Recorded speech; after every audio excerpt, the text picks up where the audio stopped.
Right, hello, everybody, and welcome back to Ringside Regression. My name is George Flush, And I'm Jack. and welcome back to the first episode where we don't have any crazy breaking news. We got lucky in the first two episodes, just with, insane trades. We had Ranton and then JT Miller. But this week is all about international hockey. Finally, we have best on best NHL players playing for their countries. It's been far too long. And before we jump into like predictions and stuff, I'm just kind of interested like what your feelings are on this tournament because I've heard very mixed reactions and I kind of have mixed feelings about it. But what's kind of your feelings going into this tournament at least, like just in terms of like importance to the like international landscape? I agree with you in terms that I've seen a wide variety of interpretations of this. I've seen one side say this is an excellent opportunity to showcase national hockey, and then you have the whole other camp, which is that these players aren't really going to try, and this is going to be similar to an all-star game situation where you have everyone half-assing it. However, I'm in the camp that this is very good because it was actually almost a decade ago they had the World Cup of Hockey in Toronto, which I actually got to attend, fortunately. And that was an unbelievable experience being a child and watching these players at a high level represent their countries.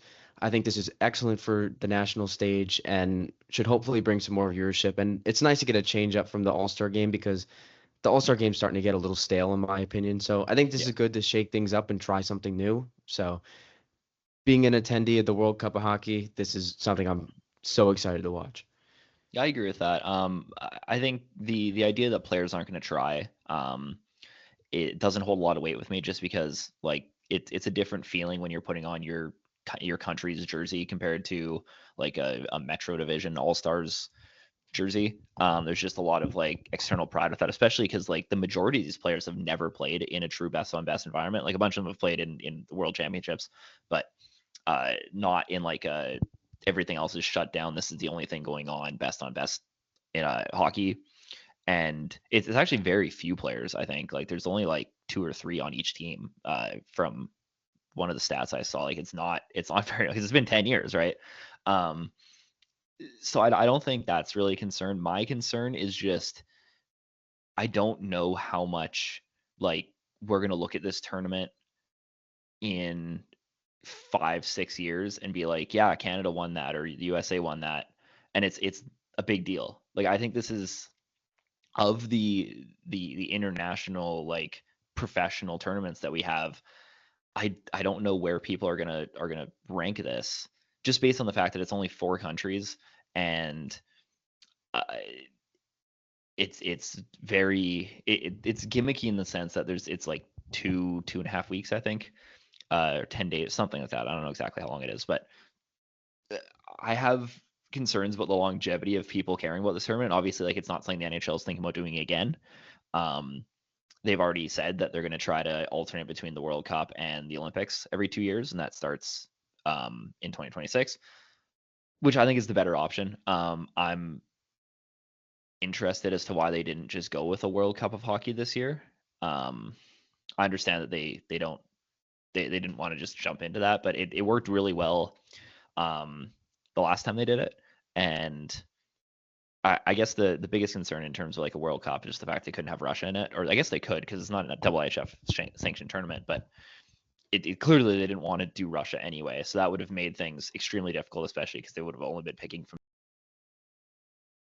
Um, but yeah, I think like in terms of player effort, I don't really see any. I don't have any concerns about that. I think players want to play for their countries, and this is something that they have been asking for a long time. I mean, every Olympics, right? It's something that the NHLPA has pushed for. So that's not a concern for me. But I wonder, even like by the end of this year, if people are going to be talking about who wins the four nations in the same way they do even like with the World Juniors. I think the best point you made there was about the weight of winning this tournament because nobody really walks around on Twitter or any social media platform talking about Canada winning the World Cup of Hockey in 2016. You never hear that ever. Yeah, yeah, and And that was a significantly better tournament, yeah, just objectively. and there were more countries represented, more players got the opportunity. But I think ultimately this 1 year thing, this is about the players more than it is the Yeah. fans. To me, this is about the players putting on their country's flag and going out there and playing in a best on best tournament. Because like you had mentioned, the majority of these guys haven't had this opportunity. So I think this is more about the players themselves and letting them represent their countries and less about the fan engagement. I think this is an awesome opportunity for some young players breaking into the league who haven't had a chance to play at the national level at the Olympics. Yeah. Yeah, I think that's the thing. And that's the other thing too, is that this is kind of a showcase for some of these players to get on that 2026 roster, right? Like for a lot of these players, this is the like the tryout for that. And in that in itself is makes this a big deal for these guys. Right? Like everybody's talked about how much they want to play at the Olympics and why that's such a big deal. And I, like you said, I don't know if this tournament itself the result's going to matter all that much, but for the players, like playing well in this tournament will, because if you have a good tournament here, I think it basically guaranteed. Like if you're a fringe roster player, like if Seth Jarvis comes out and he's like Canada's fourth best forward in this tournament, I think that basically makes him a lock for 2026, as an example, right? Like that's that's how I view this. But yeah, in terms of long term longevity, like I think the World Cup had more staying power just because of how fun that tournament was and the fact that you had this like even like a Team North America, which was such a weird concept to me, and I hope they never bring back, because like who's cheering for Team North America when they're playing your country? But it was such a unique experience in the fact that you had this like this team full of these young superstars who had a very good tournament. I think, and we're going to get into our predictions right away, but I think really this is a 2-horse race. If you look at these rosters, like I think the final, barring some crazy unforeseen circumstance, should be Canada USA. Yeah, I'm definitely in the same boat with you there. They look like the two strongest teams up front and on the back end as well. Canada's goaltending obviously is not up to speed with the teams like the US or Sweden, but I think their offensive superpowers will make up for that. I think they'll be able to outscore anybody. Yeah, and that was I guess we can dive into each team here. I guess we'll start with Canada. My biggest thing when I saw this roster, if I was the one constructing Team Canada, I would have just went all offense. Like I would have looked at our goaltending situation and been like, you know what, if we try to beat the States in a 2-1 hockey game, it's probably not going to happen because their blue line's better than ours and their goaltending significantly better than ours. So I would have went out and brought in just every pure offensive player on the planet that's Canadian and just tried to win every game, scoring 8 goals a game. Because like Canada could put together an offense that could threaten to score 5-6 goals a game, like in this tournament, very very easily, and they didn't. And that's my concern. I obviously it's a 1-game like final, and it's really a 1-game tournament. Um, so if you like, you can win those games, right? Like Jordan Binnington could have a crazy 50 save shutout performance one random night because that's how goalies work. But playing the odds, I would have just went out and said, if Canada is going to go into a game against a team like the US and try to win it 2-1, they're probably not going to win that game. And unfortunately, they built their team very situationally and tried to like bring in, defensive forwards, and now they add, Parenko and Drew Doughty. I just don't know if they're good enough defensively to be able to shut down like even a team like Sweden. Like Sweden has some really like strong players, and I think they're kind of underrated in this tournament.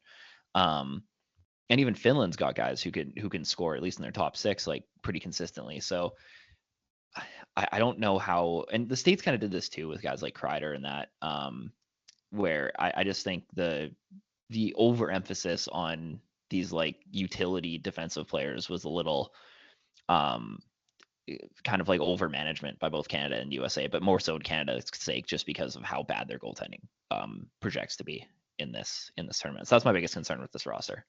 Now, looking at their forward core, they have the offensive juggernauts like McDavid, McKinnon, Marner, Crosby, Point.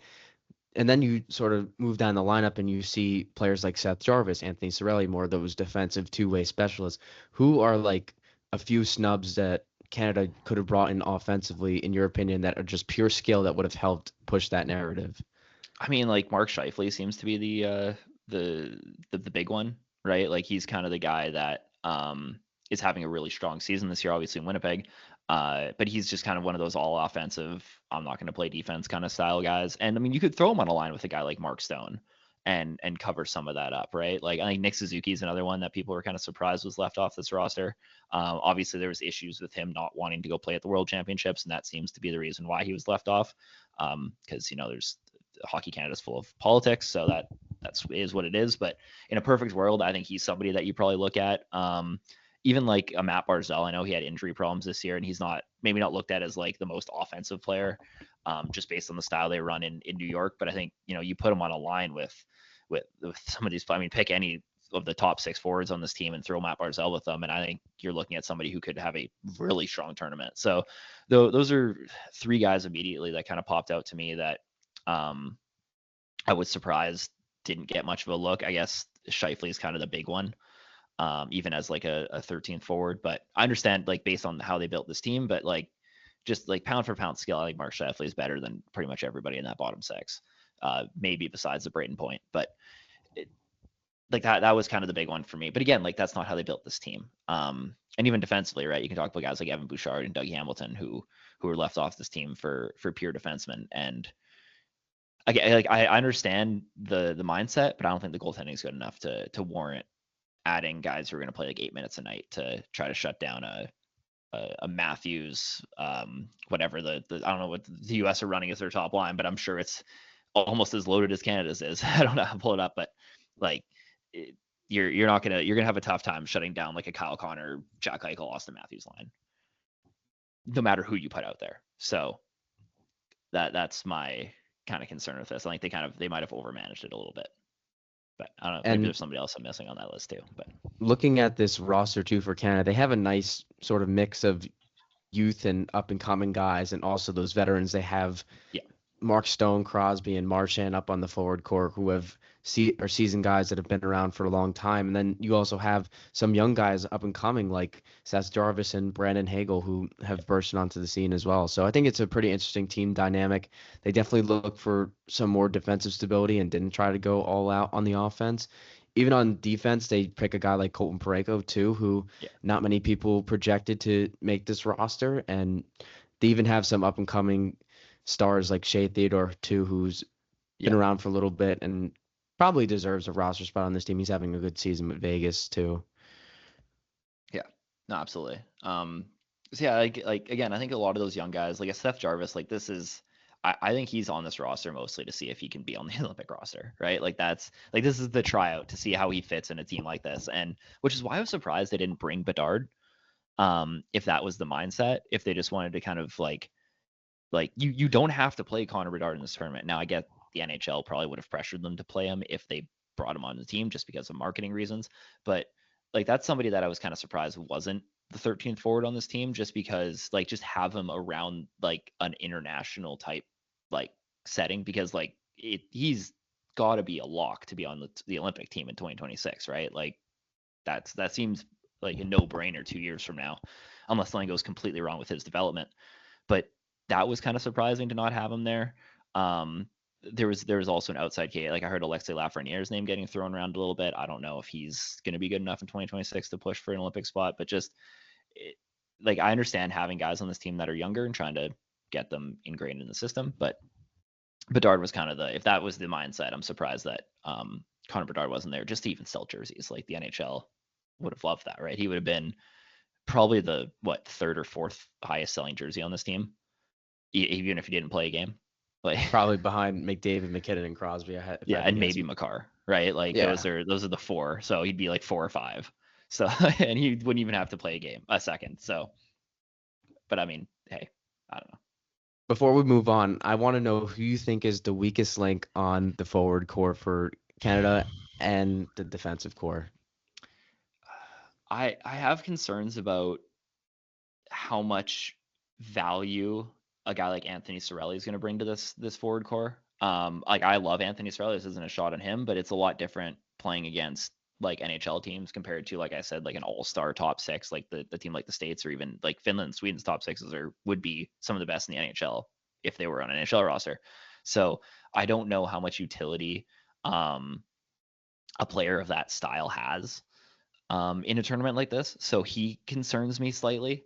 And that's nothing against Anthony Cirelli. I just again, like I don't know how much a kind of shutdown defensive center is going to do for you in this. And I think, the same thing. Like Drew Doughty seems to be the easiest pick for for a weak link, just because he's played like 3 games this season, and I, he has that seems to be the obvious choice. But I could also say a Colton Franco for a similar reason. Although Colton Franco he's probably going to play more than an Anthony Cirelli would. So yeah. All right, let's move on to Team USA then, who arguably is the favorite to win this They're my tournament. favorite. Even with the absence of Quinn Hughes, do you still think that they're the favorite? Yeah, because even without Quinn Hughes, this team has 3 of the top 6 defensemen in the NHL on their roster, right? Like, depending on where you rank, like an Adam Fox, I guess.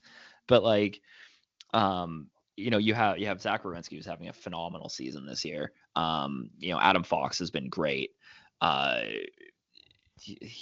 have McAvoy, who I love. 3 of the top 6 might be a stretch, but like the top 10, right? Like McAvoy's still a top 10 defenseman. Definitely. No other team in this tournament can say that, right? Like Canada might have 1 top 10 defenseman on their roster, right? Like maybe 2, depending on what you think of like Taves and Theodore. But like, I'd say Morrissey, to be honest with you. Oh yeah, pushing okay, that 10 spot. Josh Morrissey he plays in Winnipeg. Nobody remembers them. But yeah, okay, fine. Josh Morris can be in that top 10. But like, I think like even without that, right? Like you still have guys like Jacob Slavin on this team, Noah Hannafin, who's having an okay season, but like he's really good. I mean, Brock Faber's your 6th defenseman. That's easily the best 6th defenseman in this tournament. Like, and then you have the goaltending on this team, right? Like, it's like if the blue line wasn't good enough, you have the runaway Vezina winner, arguably the MVP of the league in Connor Hellebuyck, and then Jake Ottinger backing him up, who's also been really good this year. So, like, it's going to be so hard to score goals again. Like, I would, and this might be a crazy, crazy hot take. Like, this might be insane to say, but I think it's more likely that the U.S. don't allow a single goal in the entire tournament than it is that they win or they don't win. Like that's how it's stacked. I think this defense is, and this back end of this team is that like, I think it would be more probable for them to literally never allow a goal in the 4 games they play than to lose. Wow, that is bold. I love this. Now I don't think that's going to happen, but if I had to bet on it, like I think I would be willing to put money on that if there was like, depending on what the odds were on it. I don't know if you can bet on that, but like between Connor, like this is easily the best defense Connor Hellebuyck's ever going to play in front of it in his life, and their offense is going to be like they're not going to give the puck up a lot. Like possession wise, this team's going to be really good.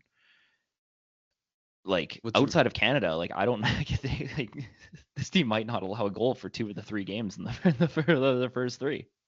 I don't think that's really crazy to say. You know what's really interesting too is that this forward core could have been even better. You have players like Tage Thompson and Clayton Keller who were left off of this roster and Cole Caulfield, for Brock Nelson, Vincent Trocheck, and Chris Kreider, who are all aging veterans having down seasons, which is unbelievable that you have Jason 3 rising stars. Yeah, and to be fair, Jason Robertson struggled a lot to start the season, but he's looked much better at the turn of the calendar year. And even like this top 6 is loaded. I think you can make an argument that this projected second line might be better than the first. Yeah. Yeah, I mean Gensel, Matthews, and Hughes. Yeah, I mean like you pair that with Connor, Eichel, and Tkachuk. I'm surprised they're not playing the Tkachuks together. I'm surprised that wasn't like just a let's throw them on a third line and just let them go crazy kind of thing. I think that was a given as well. They're going to play together at some point, right? Like they have to. Yeah, there's no way they don't. Yeah, like I think you could. Yeah, I don't know. I don't know if you slide up. I guess like Baldy. You could probably slide Baldy up and just throw them with on the line of JT Miller. I don't hate that. I think a guy Larkin, like JT. You throw Larkin up. Yeah, JT or Larkin works well with both the Tkachuk brothers. I think anybody honestly works well with the Tkachuk brothers just based on the edge and style of play that they bring. So anybody on this roster could really feel that. But who's your predicted leading scorer for Team USA? Ooh, that's a good question. I'm gonna go. like Matthews is the favorite, I'm assuming, right? Like if you had to do Matthews or Connor, but I think like both those guys are going to get targeted too much, especially if they're on different lines. I feel like they're going to be kind of the focal point defensively. I really like Jack Hughes being my leading scorer on this team. I think this could be a really good opportunity for him to get like massive mainstream notoriety, because I feel like he's somebody that people still don't really talk about as being like a top player in the NHL, and that could be because like New Jersey's not a huge like market like media attention team. This could be his breakout, like these next 2 weeks. Um, and I mean he's going to be playing with with the best players he's ever played with in his career, right? So that's my pick. I think that's a kind of a dark horse pick, but I think Jack Hughes could like walk away with tournament MVP at the end of this. Not only that, he continues to show up when the Yeah. spotlight is the brightest. Think about how well he's played in that rivalry with the New York Rangers. He shows up in Yeah. every one of those games. And even going back to his junior days when he was playing for the National Development Program, he's one of the best players to ever walk through the program's history. So I think he'll rise to the occasion on a national level with some of the best guys he's ever played with. Absolutely. All right, I guess we can jump to I don't know, do you want to do Sweden or Finland? Let's do Sweden. All right. Um, what are your thoughts on this team? I think this team's kind of intriguing to me. So on first glance, I think there's a lot of questions surrounding the centers on this Yeah. team. Yeah. Mika Zibanejad and Elias Pettersson are the projected top two centers, and these are very streaky players. So Yeah. you're either going to catch fire in a ball with these two, and they're going to go off and have an amazing tournament, or these two can completely be ghosts in these 4 game sample size, which is small. In terms of the wingers, I think they look really good. Lucas Raymond being on the third line right now is wild to me, Yeah. considering the season he's had. Then you also have guys like highly skilled guys like Forsberg, Nylander, and even Jesper Bratt too, who's on the third line, who I think is one of the more underrated players in the league. And Sweden doesn't really have that top end scorer like a Matthews or a Mhm. McDavid that USA and Canada has, but they have some really solid pieces, and I think they can make it work. And they have a chance at the tournament. I wouldn't rule them out based on some of these guys here up front. Yeah, I think Sweden's a very strong number 3 for me in this tournament. Um, and like you said, I mean, they have a bunch of guys, like almost everybody in that forward core, really. But outside, like even Philip Forsberg, right? Like he'll have years where he puts up 50 points, then he'll put up 100 the next year. So like in terms of streakiness, like this team is insanely streaky. And if they can get hot, like if they can get like even 2/3 of this roster to pop off, yeah, they can be a threat. Like they don't, like you said, they don't have that like true like number one, um, like this is the guy kind of thing. They don't have like their McDavid or their Matthews, um, but they're a very deep roster, and I think they're deceptively deep. I think a lot of people are going to kind of overlook them, um, in terms of like the name power, because they don't have like as big of names as a team like Canada or the US do, but yeah, I mean, like the depth too, even on the blue line, like the blue line is very good. Like this is arguably better than Canada's blue line, in terms of depth. Maybe not at the top end because obviously they don't have a Morrissey or Makar, but it like I mean their bottom pair is Gustav Forsling and Rasmus Dahlin. Like that's a really that's a really strong third pair. I'm surprised Dahlin's on the third pair. That's something that a lot of people have kind of called out. Obviously, you have the Victor Hedmans and Erik Karlssons getting the name value push up into the top 4, but all around, like this is a really really nicely rounded defensive core. I think they have a bunch of guys who are solid shutdown guys. You have your Jonas Brodins, you have your Matthias Ekholms, your Gustav Forslings, but then you also have an Erik Karlsson who could lead this team in points really at the end of this. So I like this team. Goaltending is a bit of a concern, but again, you have Philip Gustafson who's been hot and cold this year, and Linus Olmark who's kind of been the same. So maybe you can catch lightning in the bottle with one of those two. But yeah, I like this roster. I really don't think there's any snubs on this roster. Same with Finland. Obviously, when you have a smaller player pool, it's harder to leave people off. But in terms of roster construction, I think this is probably the best Sweden could have done. I really like how Sweden balanced these defense pairings as well. These look ideal to me. Yeah. You have Dahlin, who's a good offensive defenseman, but can also play defense as he has to, but he doesn't really have to worry about that because he has Gustav Forsling, who's one of the best shutdown D. Victor Hedman, who's gotten up there in age. His defensive game started to dwindle away. He's got Jonas Brodin from the Minnesota Wild. And then Erik Karlsson, too, who has no defensive game anymore. He's got Matthias Ekholm, who's a fantastic two-way defenseman. So I really like the balance of these pairs. And they have like that one strong offensive guy and then that one more stay-at-home defensive guy. And I think it's going to work wonders for them, to be honest with you. Yeah, yeah. I think they look like a strong team. We'll see. I mean, Canada, Sweden is tonight as we're recording this. I think that'll give us a good indication of how good this team's going to be. If they keep it close, even if they lose, then I'm feeling really good about my strong third place finish. If they get blown out, then it truly is really a two-team tournament. If that's the case. Let's move on to Finland. This roster to me is a little different than Sweden Yeah. because they have that guy. I would consider it, you can argue Barkov and Rantanen is considered like the guy, like a McDavid or a Matthews, but they are severely lacking depth as opposed to the other three countries we looked at. There, you look at some of their players in the bottom six: Eetu Luostarinen, Joel Armia, respectable bottom six, third line players for any NHL team, and you'd probably want on a cup contender. But at a national stage with only four countries, are these guys you're trusting to go out there against the third line of JT Miller and Matthew Boldy on Team USA? Yeah. I mean, Erik Haula too is another one that's just kind of like 2 years ago, I don't even know if Erik Haula was going to compete for an NHL roster spot. Never mind a Four Nations one. Obviously, he rejuvenated his career a little bit, but I mean, I'm staring at my Joel Armia jersey on the wall right now, so I can't really talk too bad about him. But yeah, the bottom six on this team is really going to have to show up and just have an otherworldly performance. But like, yeah, like the top six is gonna be good, but you have to think that like the teams like a Canada and USA, like the job to shut down this top six is gonna be significantly easier than it is against any other team. Um, you have Barkov and Rantanen. I guess you can throw Aho in that, but even like around that, right? Like I mean, Laine's in the top six, Lekkonen's in the top six. Uh, those probably shouldn't be like compared to the others. Like I don't think either of those players make a top six on any other teams in this tournament.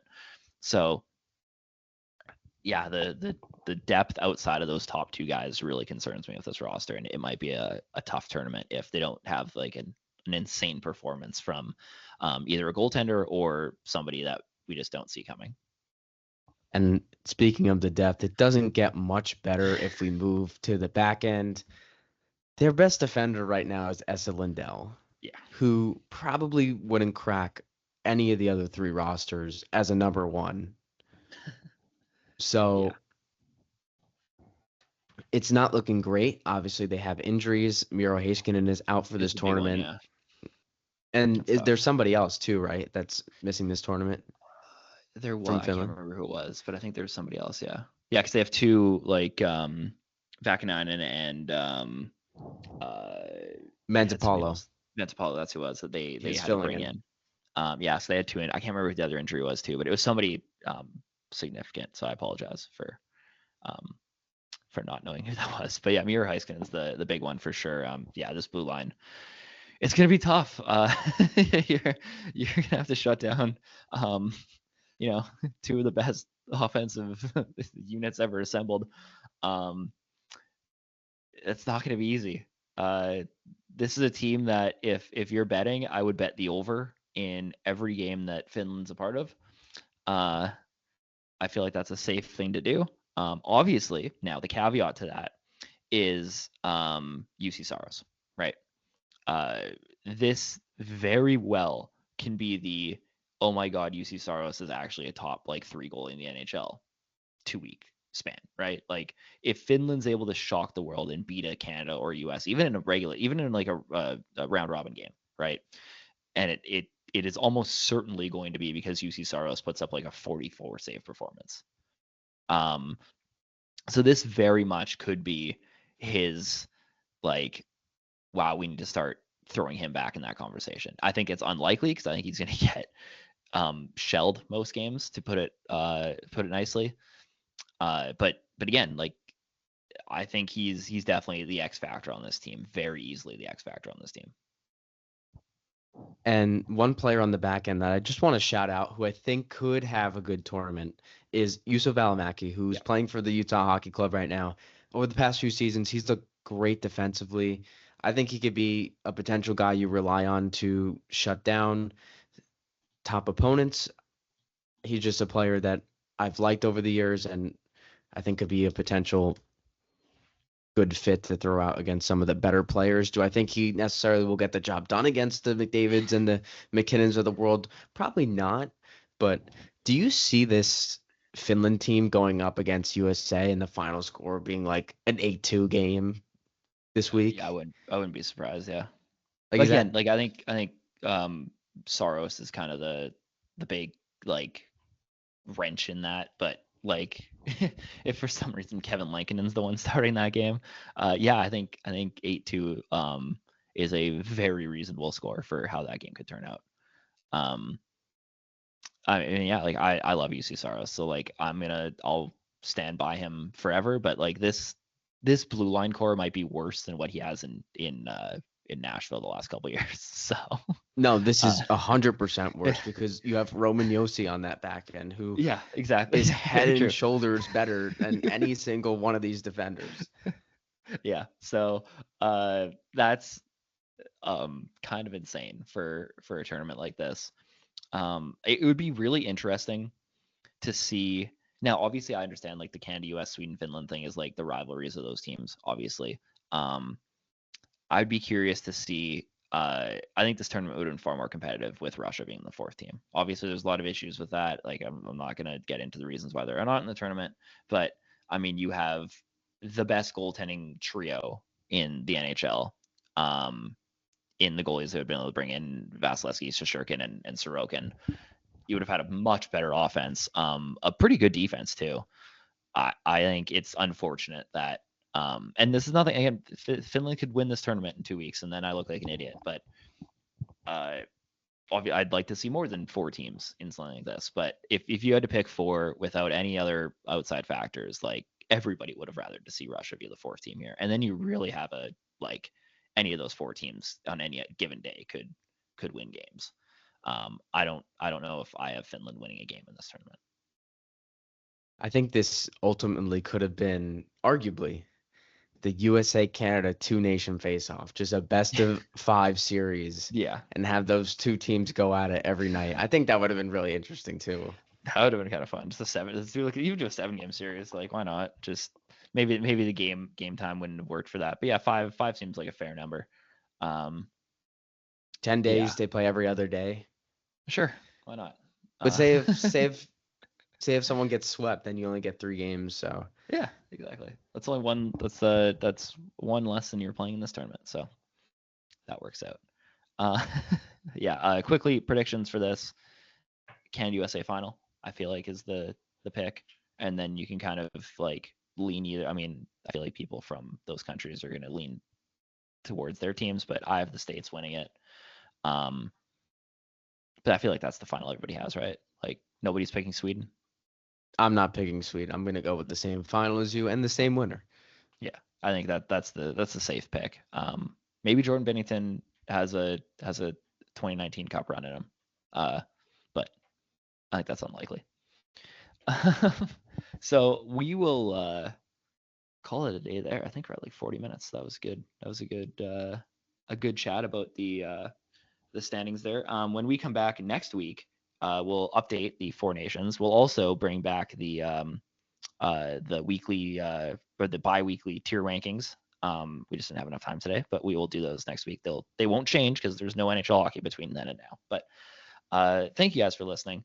If you enjoyed the episode, like it, rate us on Spotify and Apple. You can get full videos on YouTube if you want to watch us yap about 4 nations for 40 minutes. Or we have, I think there's video on Spotify too, but Spotify and Apple, you can listen to it on the go. But thank you for listening, and we'll see you guys next week on Tuesday, because this episode came out a day late, but that's okay.